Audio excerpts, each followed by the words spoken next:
तर कणकवलीत आम्ही तिकडे गेलो राहायला. काही कार्यक्रम असेल ना तर कोंबडी वडे हे बनवले जातात. जिथे वडे बनवत होतो त्याच्यावरती खिडकी होती एक मोठी, आणि त्या खिडकीतून हात तिने आतमध्ये टाकला. माकादी माकादी असं तिने केलं आतमध्ये. तिने तिच्या हातात तो वडा एक दिला. 5-10 मिनिटानंतर पुन्हा आली ती. पुन्हा तिने हात टाकला आतमध्ये. माकादी माकादी. ती हडळ आहे, ती अशी फिरत असते.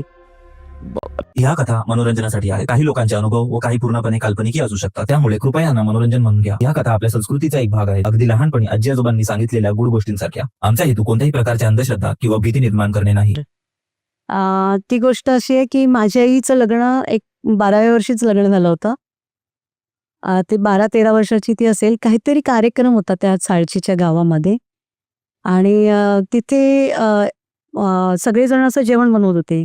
एक काहीतरी वडे आमच्याकडे वडे, कोंबडी वडे. काही कार्यक्रम असेल ना तर कोंबडी वडे हे बनवले जातात. म्हणजे शुभकार्य असो किंवा कोणी गेलेलं असेल आपल्या पित्रांना वगैरे, तेव्हा आपण कोंबडी वडे हे बनवलेच जातात. आम्ही वडे म्हणतो. मुंबईला ते कोंबडी वडे हे नाव पडलंय म्हणजे ओळखण्यासाठी. कारण वडे म्हटलं की बटाटे वडे पण लोकांना येतं. तर ते कोंबडी वडे एकीकडे चालू होते, एकीकडे काही दुसरं जेवण चालू होतं. माझी आई एका बाजूला बसली होती, कारण ती खूप छोटी होती. 13 वर्षाची मुलगी काहीच हे नाही. आणि बाकीच्या सगळ्या वयस्कर बायका पण होत्या त्यातल्या. एक त्यातली खूप मोठी आजी होती, ती वयस्कर होती. ती काहीतरी तिकडे बाहेर करत होती अंगणामध्ये. आणि जिथे वडे बनवत होतो त्याच्यावरती खिडकी होती एक मोठी. त्या पहिल्याच्या खिडक्या कशा फक्त मध्ये असे सळे असायच्या, रॉड असायचे, आणि बाहेरच्या बाजूनी ते दरवाजा उघडतात, आणि तिथेच ती कढाई वगैरे ठेवली होती आणि ती तळत होती. तिकडनं एक बाई आली खिडकीतून, आणि केस बिस एकदम तिचे ही गोष्ट माझ्या आईनेच मला सांगितली. केस बिस असे अस्ताव्यस्त आणि विचित्र अशी करत आली ती, आणि त्या खिडकीतून हात तिने आतमध्ये टाकला. माकादी माकादी असं तिने केलं आतमध्ये. जी तळायला बसली होती ना, तिला वाटलं जाऊ दे कोणीतरी गरीब आहे, म्हणजे वेडी वगैरे असेल.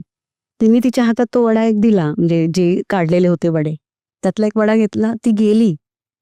5-10 मिनिटानंतर पुन्हा आली ती. पुन्हा तिने हात टाकला आतमध्ये. माकादी माकादी. पुन्हा या बाईने काय केलं, जाऊ दे एका वड्याने काय पोट भरणार आहे तिचं. तिने पुन्हा अजून एक वडा तिच्या हातात दिला. पुन्हा गेली. तिसऱ्यांदा पुन्हा आली ती.